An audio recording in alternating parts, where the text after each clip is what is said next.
Well, hello, Young and the Restless Daily Recap fans. Today's Daily Recap is for Tuesday, September the 19th, 2023.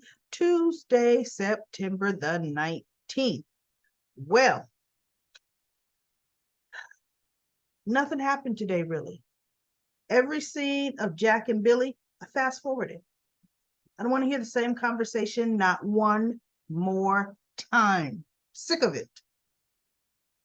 Then we had Jack calling himself stepping up to Tucker. And this is after Phyllis is leaving, and I'm gonna get back to Phyllis and Tucker in just a minute. Has the nerve to just leave town. There's nothing for you here. He says, I have a son and a grandson here. Well, that better be your only reason, because I'm warning you. If you're going to come after me and mine, I will do whatever it takes to protect my family. And Tucker just looks at him like, boy, you ain't going to see me coming. Right? Boy, once Jack gives you a threat like that, everybody shakes in their boots, right? Wrong. Nobody takes him seriously, not even Lil Harrison. So anyway, we have Sharon talking to Mariah. Fast forward, fast forward, fast forward. She's talking about, yes, she and Chance are really having a good time together, but she's got some competition. And Mariah says, who? And she says, Summer. Mariah's like, I didn't see that coming. What? She goes, yeah, I noticed a little something there on Summer's part. She said, because Chance was a real good friend and a sounding board to her, apparently, during the Phyllis ordeal. And I sense that there's some underlying attraction there for Summer, on Summer's part. And so she's like, Chance, I honestly feel is just trying to be a friend and be supportive, which he is. That's just like Ray was trying to be a friend and supportive to Chelsea. But look, Chelsea fell head over heels for him. And guess what? Fortunately, it didn't go down that way. But I think had they not killed Ray off, for sure, that would have been a problem, an absolute problem. Look at how Chelsea then fixated on Billy. So then we have Daniel and Summer, but let's go to, Daniel and Summer. He's sitting there drinking. What did I say? Daniel drinking. Daniel's always drinking. Daniel's going to get back to his hotel room and drink. So Summer comes in. She wants a dirty martini or dirty something she ordered from the bar, a dirty slit malt liquor. I don't know. Anyway, he's trying to catch up, on her life. And, said Heather and Lucy are back in Portugal for now. He doesn't know when they'll be back, but he feels they will. He knows they're coming back. He knows that. And then Summer said, I don't know what I would do if Kyle took Harrison to another continent, or even out of town for that matter. Look, I was reading in Soap Opera Digest. This was a what if. They're like, you know what? She's been gone way longer for a white collar crime like that than anybody that we know on the Young and Restless that went to jail. Lily killed somebody accidentally, but killed somebody. And she was in and out faster than Tara's been in and out. Right? So they're predicting we got to return of Tara Locke. And that's going to shake some things up big time. Big time. And I'm looking forward to it. We don't see Harrison anyway. He need to go live with his mom. Please, Kyle could go visit. So anyway, she said Kyle moved on and she's looking forward to moving on too. And he goes, wait, do you have anybody in mind? And that look she gave. And then she ended up telling him about Chance. And he goes, you mean the one that was pursuing our mother? She said, yeah, and the one that looked the other way a lot with what I was involved with that. Yeah, he's a friend of mine.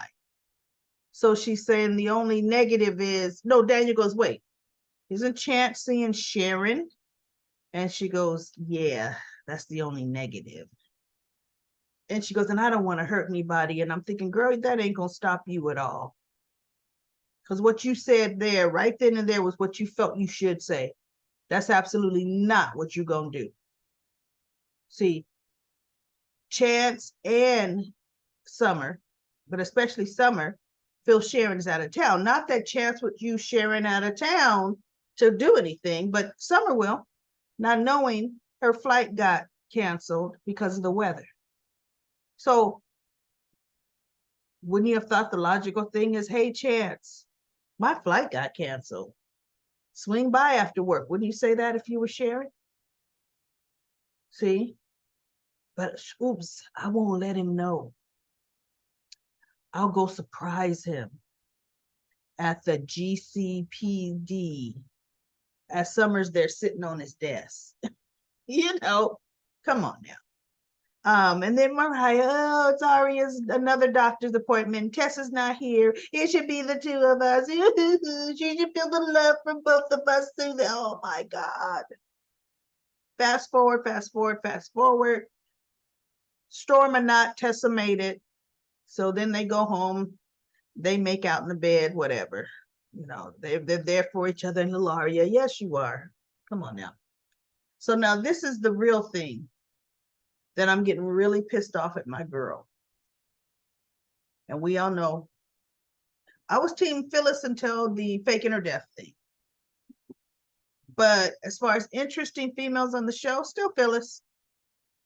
But tell me, everybody, Tucker had his fist around her neck with telling her, you better do what I say or Carson's gonna disappear and you're going to prison for the rest of your life.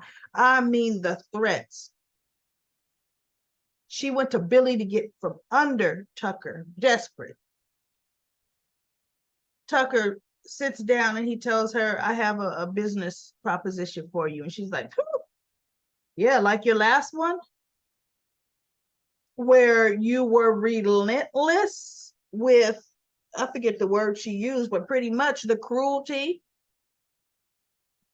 right? The blackmail. And he goes, no, this is different. How's it going? I know you're looking for where Jeremy Stark hid your money. And I know what he cashed out all of your insurance claim and then took half your money, half your life savings. And he goes, and I know the insurance company is breathing down your neck to get it back, right? She's looking, she's on her phone. He goes, haven't found it yet, have you? And she goes, I'm trying. And she's searching. And I'm thinking, cyber skills, you're just trying?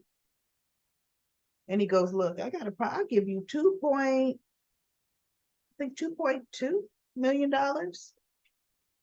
Troubles will go away. Insurance company will be happy. If you do something for me, she goes, what do you want me to do? I'm gonna give it to you. No, there's always strings attached. I mean, well, there is a little something you could do for me. She goes, yeah, I thought so. What? Nothing that your cyber skills can't handle.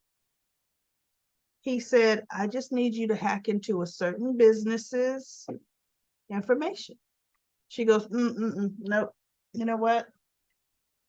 No. She goes, I know how it was with you last time. Good luck. And she kept talking to him about, where's Ashley? Good luck finding Ashley. Good luck getting back with Ashley. Ashley. No Ashley, right? So Jack comes in but Phyllis was already standing up to leave and Tucker stood up too. And he goes, I'll be in touch. And she goes, Super. So she kind of scoots by him and she sees Jack and she goes to Jack and she goes, that wasn't what it looked like over there. And Jack said, I've learned to expect nothing but the worst in you. And so she goes, oh, you still mad? And he goes, Phyllis, I don't waste my time giving you a second thought. And she goes, oh, noted. And she walked out. And then Phyllis goes to Sharon's unannounced, and Sharon's like, Phyllis is late. You didn't even call, and the guards let you in. She said, well, first of all, the guards know me well. So, yeah, they let me in. Right? Because, see, for a minute, Phyllis was living in the attack house with Nick and Summer. So she goes, I'm coming to find out what's going on with my job. I know things have changed. There's been shakeups. Adam was the one that hired me, and you and Nick weren't too happy that he didn't discuss it first. Well, now that it's just you and Nick, right? And did anybody check out Sharon's stupefied, condescending facial expressions? Maybe. What could be. And I'm like, you are intentionally trying to be coy, like, yeah, you want me to give you a job. It's up in the air. I'm like, oh my God. Oh my goodness. Why are you talking to Sharon? But see, I know why she's talking to Sharon. Nick hasn't gotten a hold of Phyllis yet, right? Behind what she did this summer. So she wasn't going to go into Nick saying, do I still have a job? Oh, no. Nick is like, our daughter's getting divorced because of you.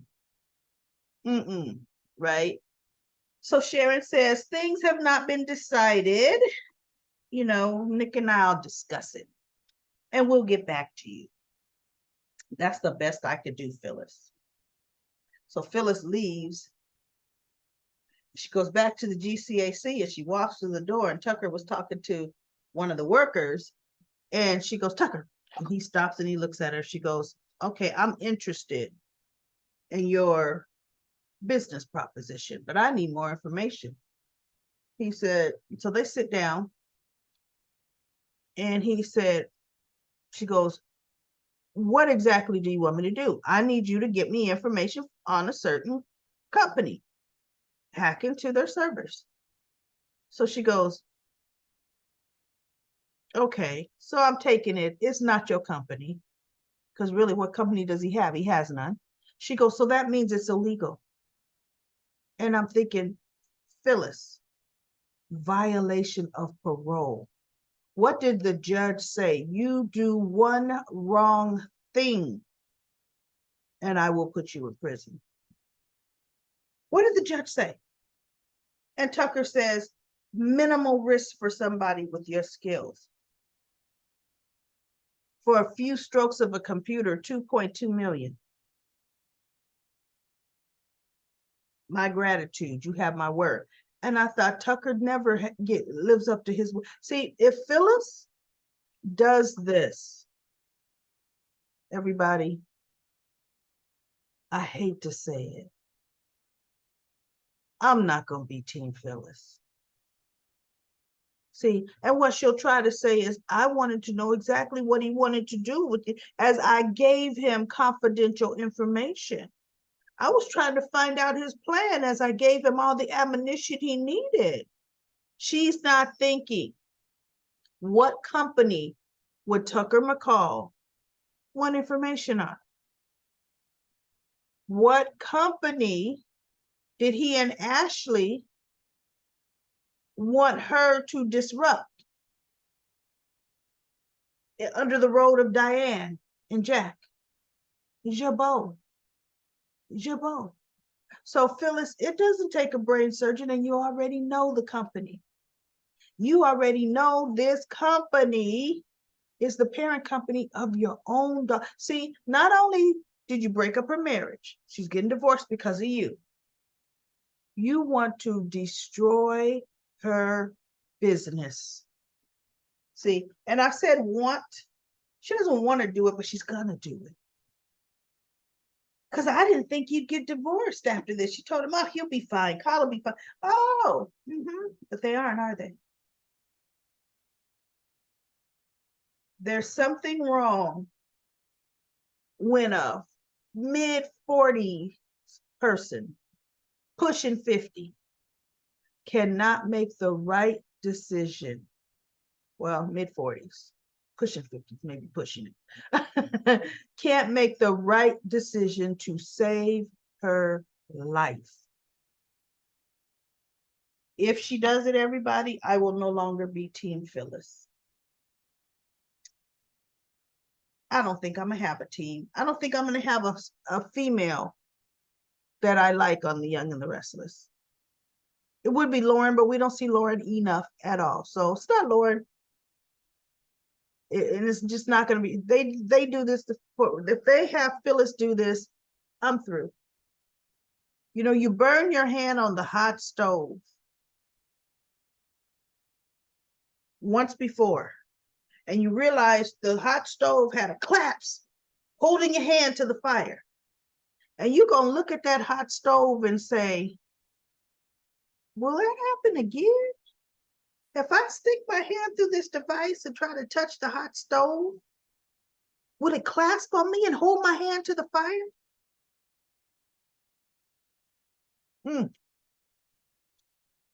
That's it, everybody. I'm through with that. Let's go to Comment Corner. Comment Corner. Brooklyn said, hi, Daily Recap Lady. Tucker needs Phyllis to hack into Billy's personal finances. Nope, it's Jabot. Billy don't have personal finances. I did mention last week Phyllis will be working for Tucker. But I didn't know that Phyllis needs $2 million that she owes before her court date. I didn't know that Stark had enough time to cash in on her fake insurance policy. I didn't know that because I forgot this is soap opera land. Because in the real world, insurance policies don't pay out that fast, right? Cynthia says, great commentary. Thank you, Cynthia.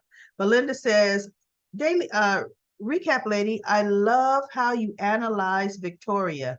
Oh, she's so upset and in a complete tizzy, LOL. Victor and Nikki both should tell her, like my mom, rest in heaven, used to say, get mad till you get glad. I like that. I'm so sick of Abby and her shenanigans. I think she's still up to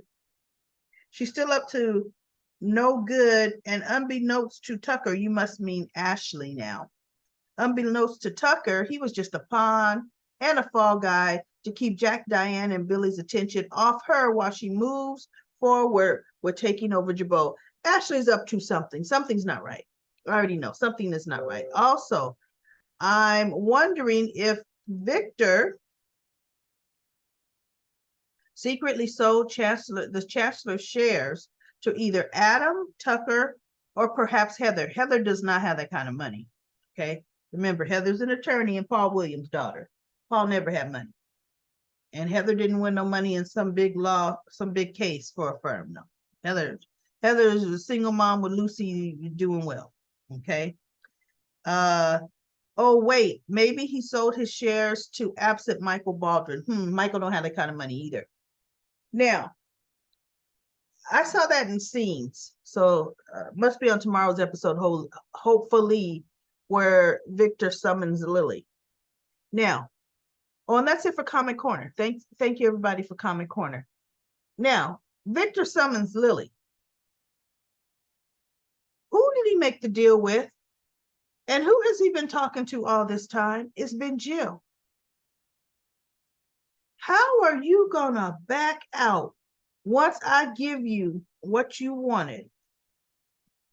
You tell me I'm gonna give you all the cash you need, and you turn around and well, he didn't take the money back, but he sold it to somebody, nobody knows who would have a major stake in Chancellor Winters. Why on earth was Victor not a man in good faith? And why did he not go to Devon, who has billions, and say, listen, I'm going to offload my shares of Chancellor Winters, and I'm giving you first right of retrieval. Tell me, everybody, what do you think Devon would have done? Devon would have bought Victor out. He has the money to buy Victor out. But see, once again, something that Jill is doing is going to put both companies up for whatever upheaval this other person, because Victor promised he would be super, super silent and not have nothing to do with the operations of Chancellor Winters. We don't know. Now, Victor wouldn't sell it to Tucker. He wouldn't. And Tucker's been too preoccupied to buy it. They're going to bring somebody else to town. Watch. They're getting ready to bring somebody else to town. Or Devon will go in and sit down and tell him, you didn't act in. Why did you not come to me? I want you to cancel that deal and I'm going to buy it. Let's see what happens. That's what should happen. But we'll see. All right, everybody, that's it for my daily recap of The Young and the Restless. I will be back tomorrow.